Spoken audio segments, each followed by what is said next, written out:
Bonjour à tous et bienvenue sur Sandfox Trading. Aujourd'hui, nous allons parler du trading avec la tendance, c'est-à-dire la forme de trading la plus répandue et surtout la plus recommandée si vous êtes débutant, c'est-à-dire la tendance est votre ami pour tous les traders. Savoir trader la tendance, c'est ce qui va vous permettre sans doute de pouvoir devenir un trader qui est performant, un trader qui est rentable. Donc une des citations qui sont les plus populaires dans le trading, c'est, vous l'avez sûrement déjà entendu, hein, c'est "Trend is your friend", la tendance est ton ami, c'est pas pour rien. C'est parce que trader dans la tendance, c'est sans doute ce qu'il y a de plus facile à faire, surtout quand on est débutant et surtout le plus rationnel, le plus raisonnable. Alors, on va voir aujourd'hui pourquoi la tendance est l'ami de chaque trader, comment on peut identifier si le marché il est sur une tendance ascendante, descendante ou bien latérale, hein, horizontale, et puis bien sûr comment on peut tracer une ligne de tendance sur le graphique. Alors, Heu, l'idée du trading avec la tendance, c'est de mettre, toutes les chances de son côté, hein. Imaginez-vous que vous êtes, en train de nager, et que dans la mer et qu'il y a une énorme vague, qui arrive, il y a 2 solutions, hein. Soit vous, foncez, contre la vague, alors à moins d'être surfeur, de savoir descendre 3 mètres en dessous de la vague, c'est compliqué. Soit vous allez, au contraire essayer de profiter de cette vague, pour ne pas vous la prendre en pleine tête. C'est exactement ça l'idée du trading sur la tendance, hein, c'est de profiter de l'emballement, du marché, que ce soit à la hausse ou à la baisse, d'être avec le marché, dans le train, au moment où, le train avance, quelle que soit la direction. C'est le plus important à retenir. Donc, une tendance, bien sûr, vous me direz, elle peut changer à n'importe quel moment. Mais on va voir ensemble qu'il y a plusieurs moyens d'identifier le moment où la tendance va s'essouffler, le moment où le prix d'un actif risque de se retourner dans l'autre sens. Alors, pour commencer, qu'est-ce qu'on peut avoir comme configuration? On l'a dit, c'est très simple, hein, et c'est pas pour rien que je commence cette présentation sur le Nasdaq, l'US 100, et si on est toujours sur la plateforme Xstation d'XTB, on est en daily. Chaque bougie représente une journée de cotation. Regardez, depuis la crise du coronavirus et la chute du Nasdaq, on a une hausse continue, hein, depuis fin mars, avec un énorme canal haussier. On ne parle que de ça depuis des mois dans la presse spécialisée. Les valeurs technologiques, l'ascension fulgurante des valeurs technologiques.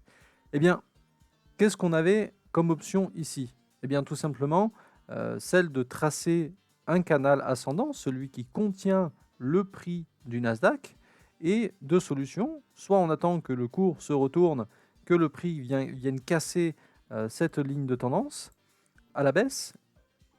En pensant que le prix se retourne, on va vendre le marché. Ou bien, plus facile, et c'est ça le trading avec la tendance, c'est trader avec ce canal, hein. On va profiter de ce canal en se disant que c'est un canal qui est haussier. On a une augmentation continue et linéaire, relativement linéaire du cours du Nasdaq, et on va profiter en rentrant dedans. Finalement, vous voyez, c'est assez simple. Donc on a ici un parfait exemple de ce que c'est qu'une tendance haussière. Si on prend par exemple l'exemple du dollar, on va voir à l'inverse ce que c'est qu'une belle tendance baissière, hein, depuis plusieurs jours, hein. Également, on parle beaucoup de ça dans la presse. Voilà une belle tendance haussière sur le dollar, hein, l'index du dollar. On voit bien qu'ici, on est bien sûr en cours de récupération. En tout cas, ici, on a une consolidation. Les analystes espèrent pour beaucoup que le dollar va reprendre un petit peu des couleurs.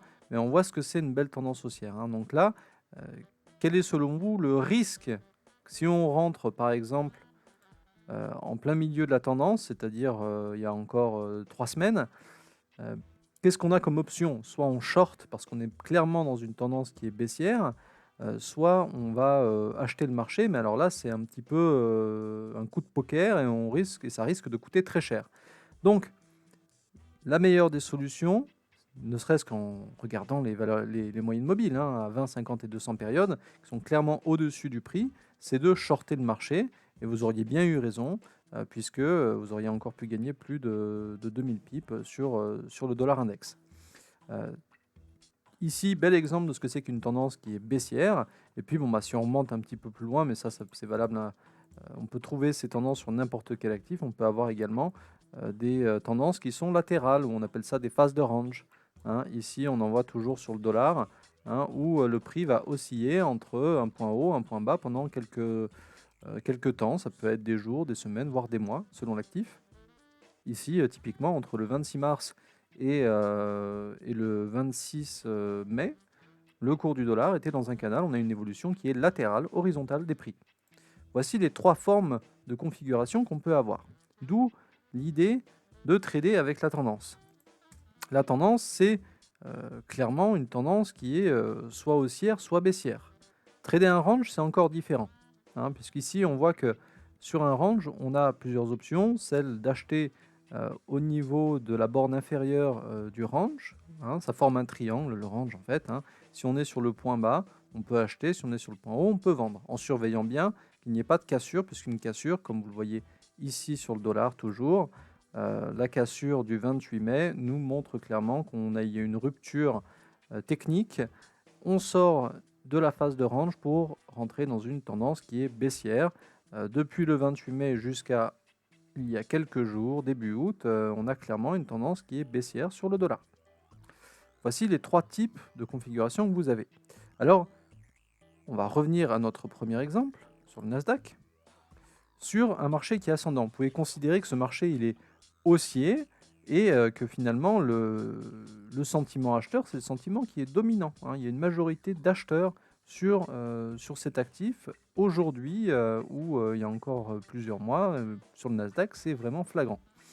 Donc, quelles sont les probabilités? Eh bien, les probabilités, c'est celles que si vous êtes acheteur dans une tendance haussière, elles sont quand même bien plus élevées que vous ayez raison que si vous étiez vendeur dans une tendance haussière. C'est mettre les probabilités de son côté que de trader avec la tendance.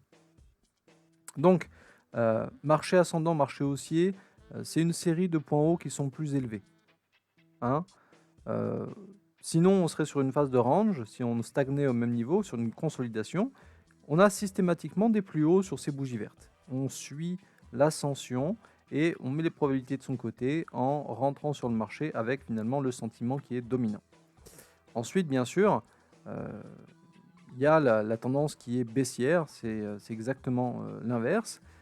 Et chaque tendance arrive un jour ou l'autre à son essoufflement.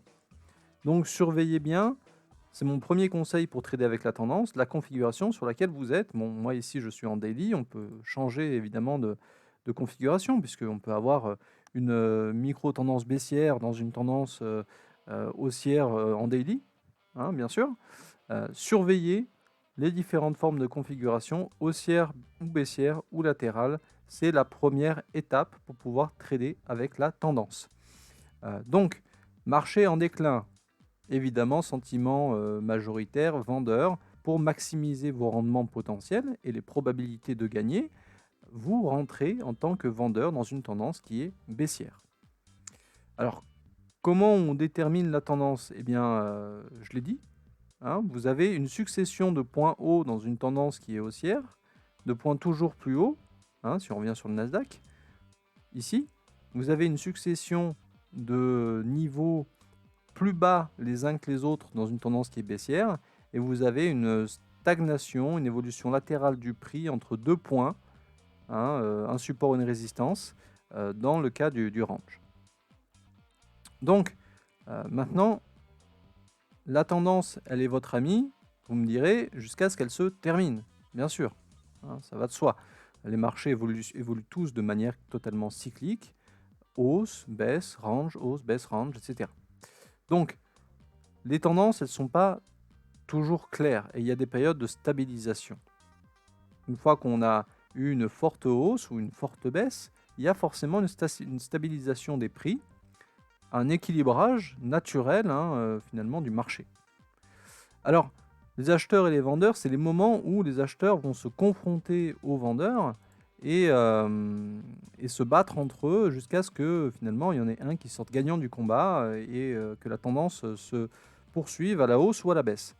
On l'a montré sur le dollar, c'est très flagrant. Ici, on a une cassure où finalement ce sont les vendeurs qui ont pris le dessus et on a une baisse continue sur plusieurs mois qui s'en est suivi.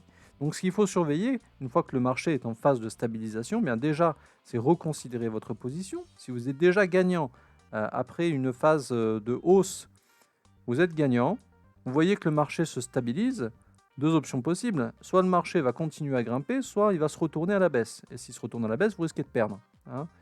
Ici, si vous étiez acheteur, on voit bien, ça a monté, ça s'est stabilisé, ça aurait pu sortir par le haut, c'était tout à fait probable, mais ce n'est pas ce qui s'est passé. Donc ce qu'il faut faire dans ce genre de situation, une fois, d'autant plus si vous êtes gagnant, hein, c'est d'observer les points techniques de cassure à la hausse ou à la baisse du rectangle de range.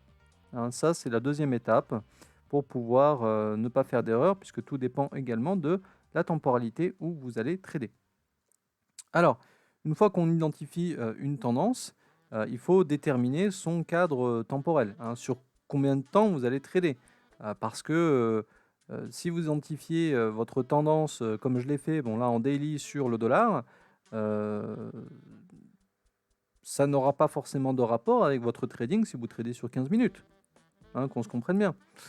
Donc, la troisième étape, c'est une fois que vous avez identifié votre tendance, quelle que soit la temporalité, c'est de bien choisir la période sur laquelle vous allez trader, hein, de 5 minutes jusqu'à un jour ou 4 heures ou un mois. Ça, c'est la troisième étape. Une fois que vous avez répondu à ces trois premières étapes, eh bien, vous allez pouvoir rentrer en position et à ce moment-là, identifier votre point d'entrée, quatrième étape, pour pouvoir optimiser vos chances de succès et votre rendement. Typiquement ici, je reste en daily sur le dollar, comme je l'ai dit tout à l'heure. Je sais, si on était le 24 avril 2020, je sais très bien que le cours a tendance à s'est consolidé et a tendance à osciller entre les 100 $, les 100 points, et les 98,75, on va dire. Bien, à partir de là, si je veux faire du trading, du day trading, eh bien, je vais attendre ici que le cours vienne taper la borne supérieure de mon rectangle, de ma phase de range, pour optimiser mes chances de succès à la baisse en tant que short. Alors ça ne veut pas dire nécessairement vendre dès qu'on touche la borne. Il va falloir confirmer cette position, ce point d'entrée avec cette première bougie qui est baissière. Et c'est comme ça qu'en tout cas, moi j'aime trader les phases de range, c'est toujours attendre une confirmation puisqu'on n'est jamais à l'abri d'une cassure technique au-dessus et d'un renouement avec la tendance haussière. Donc, on attendra cette confirmation avec cette belle bougie du 24 avril qui est baissière, qui nous annonce finalement, avec un plus fort degré de probabilité, une nouvelle baisse en direction de la phase inférieure, la borne inférieure du rectangle. Voilà, ça c'était la dernière étape pour pouvoir mettre toutes les probabilités de votre côté, bien identifier que ce soit en range, en phase de tendance haussière sur le Nasdaq, comme je l'ai montré là, que vous ayez atteint la borne haute ou la borne basse pour pouvoir acheter ou vendre selon la temporalité sur laquelle vous allez trader. Hein, ça peut changer puisqu'il peut y avoir des tas de micro-tendances à l'intérieur d'une tendance. Typiquement ici, hein, vous le voyez, c'était un très bon point d'entrée sur le Nasdaq. Pourquoi? Parce qu'on est venu flirter pendant plusieurs jours avec la zone des 10 550 points. Et évidemment, avec la confirmation de cette bougie du 29 juillet sur le Nasdaq, qui est haussière, une belle bougie verte, on avait un très bon point d'entrée pour pouvoir profiter avec de la continuation de la hausse. Voilà, c'était le dernier conseil pour surfer sur la vague de la tendance. Bien sûr, n'hésitez pas à tracer les supports, les résistances, tracer vos lignes de tendance. Éventuellement, comme je l'ai fait, vous voyez ici les moyennes mobiles 20, 50 et 200 périodes. Et ne pas oublier éventuellement un RSI. Combiner tous ces éléments-là de décision et d'analyse ensemble pour bien optimiser votre point d'entrée, gérer également votre exposition en fonction de la temporalité sur laquelle vous tradez, et vous aurez mis de votre côté toutes les chances de succès. Voilà, ça sera tout pour cette présentation sur comment trader avec la tendance. J'espère que j'ai répondu à vos questions. Il y aura d'autres vidéos bien évidemment. D'ici là, je vous souhaite un très bon trading, une très bonne journée. À bientôt.